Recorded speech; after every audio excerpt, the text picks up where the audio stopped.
Dans cette vidéo, nous allons voir comment on peut exporter une information UV pour l'utiliser en post-production. Alors on va travailler avec Mantra. Il faut savoir qu'on peut rendre uniquement cette base d'UV pour enrichir un rendu qui se fait avec Karma ou autre. Je vais importer un OBJ qui a déjà des UVW. Je vais prendre le boost. Si j'appuie sur barre d'espace 5, on voit le développement UVW. Généralement, dans la production, il est évident qu'on a déjà un rendu de cette image. Et dans ce cas-ci, je vais le faire.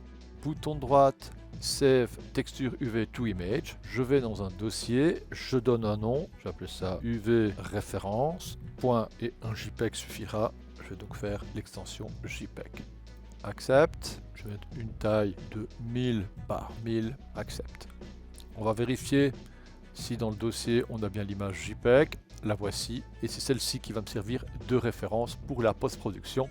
Revenons au boost. Ce boost, je vais mettre une transformation de rotation pour qu'on puisse bien voir si le processus va bien fonctionner sur toute la géométrie. Cette rotation, je vais l'automatiser par rapport à la timeline en utilisant l'expression $f que je vais multiplier par 5. Bilan aux alentours du frame 70, donc c'est-à-dire 70, l'objet aura réalisé un tour complet. On va lui mettre un matériau pour l'esthétique et par rapport à l'objectif de cette vidéo, c'est-à-dire l'exportation des UV en termes d'informations sous pixels lors du rendu. À côté, je vais faire bouton droite Manager pour directement avoir un accès au Material Network. Double-clic, on va créer un shader standard, cela suffira amplement. Donc shader principal shader, je vais modifier légèrement la teinte. Texture, je vais aller chercher une image de base. Je remonte dans matériaux et je vais assigner le principal shader. Et voici le résultat. Donc je remonte dans principal shader, j'ai la surface et la couleur que je peux modifier. Par contre, on a ici une entrée UV, et donc là je vais nourrir avec justement un nœud spécifique qui va être UV Coordinate. Je vais mettre un nœud intermédiaire qui va me permettre de le personnaliser. Le nom, c'est un bind export. Donc je connecte l'UV dans input et le paramètre, je le mets dans l'UV.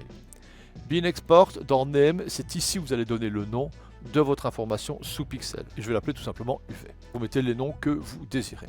Créons une caméra pour faciliter le processus de rendu. Je vais dans Render View. Ici, Out, je vais créer un nœud de rendu Mantra. Dans le nœud de rendu Mantra, vous avez Extra Image Plane dans Image. Vous cliquez sur le plus et là vous tapez simplement le nom que vous avez mis. Et je rappelle, c'est UV. Vérifions en lançant un simple rendu.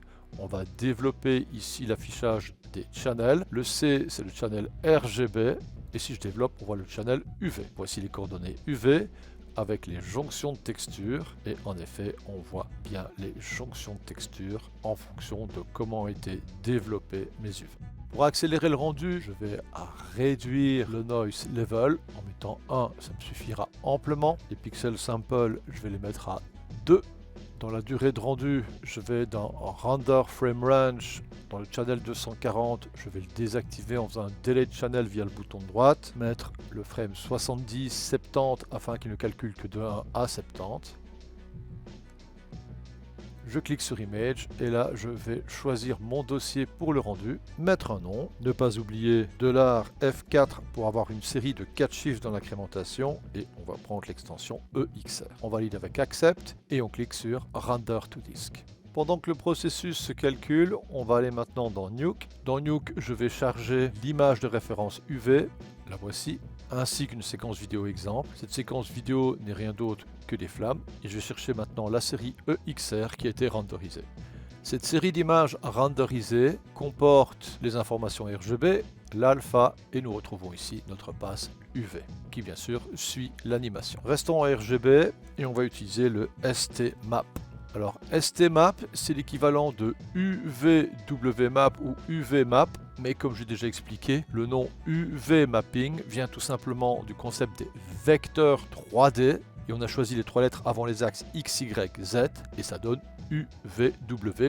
Comme on est en 2D&demi, on va aller chercher les 2 lettres avant UV, et c'est STMap, c'est l'équivalent de l'UVMap. On va donc replacer ces UV par rapport aux informations de vecteurs qui sont encapsulées dans l'OpenEXR. Ces informations de vecteurs, on les a appelées UV. La connexion STMAP se met sur vos images et la source, on va prendre par exemple le filaire. C'est tous les channels RGB qui vont être recouverts et l'information UV channel qui n'est rien d'autre que le UV. Il a retexturé avec l'image. Inutile de vous dire que si je prends la séquence filmée, on va obtenir ceci, mais on a des petites erreurs un peu partout. C'est ça qui est intéressant à noter. On va oublier un petit peu ce travail, on va regarder le développement UV, je vais mettre un merge et placer l'image des flammes au-dessus. Et on remarque que sa position ne correspond pas à l'UV, c'est pour ça que j'avais des résultats un peu perfectibles. Donc sur cette image, je vais mettre une transformation et je vais choisir sur le visage. Pour que le noir soit transparent, le mode de fusion c'est Screen, je vais ajuster les flammes par rapport au visage. Si d'aventure je ne veux plus voir l'image arrière-plan filaire, sur la source B je fais None. Il va garder par contre les proportions de l'image. Je vais revenir sur ST et utiliser mon travail qui est ici. Et on peut remarquer que les flammes ne sont que sur le personnage. Voyons en combinant avec mon image d'origine. Donc je vais rajouter un merge. Le background c'est mon image d'origine. En A, je mets la tête enflammée. Et ici je vais choisir le même mode de fusion que tout à l'heure, c'est-à-dire Screen, pour ajouter les flammes au-dessus de l'UV. Alors des fois il y a des petites imperfections, on peut utiliser comme masque l'alpha d'origine. Donc là je vais créer un point avec tout simplement point au clavier. Utiliser comme masque l'alpha. Et ici pour éroder l'alpha, je vais tout simplement mettre le nœud érode. Donc tab érode. Je vais prendre érode blur. Le channel va être l'alpha. La valeur doit être supérieure à 0. Vous avez donc l'érosion et le flou du périmètre. Le résultat est fini. Maintenant, on peut s'amuser à revenir à cet endroit, activer le output, demander de voir le B à nouveau en termes de RGB. On a des flammes sur le visage. On va par exemple ici remettre un nœud transform et tirer une autre entrée A pour mettre les flammes sur le socle et ajuster la taille en fonction du socle. Revenir sur le merge, toujours enlever l'entrée B pour ne pas avoir le filaire parce que ça n'a pas grand intérêt, et regarder le résultat sur mon dernier merge qui est ici, et avec mixte ajuster le recouvrement.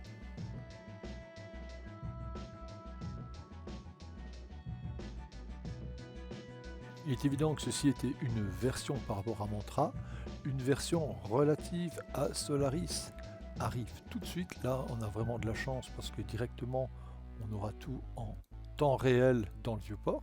Concernant les nouveautés dans Solaris, je vous invite à aller sur le site CGI Trainer et rendez-vous dans le département Solaris afin d'avoir la solution relative au nouveau moteur Karma, en sachant qu'il va supplanter Mantra et que Mantra est en train de vivre ces derniers jours. A bientôt!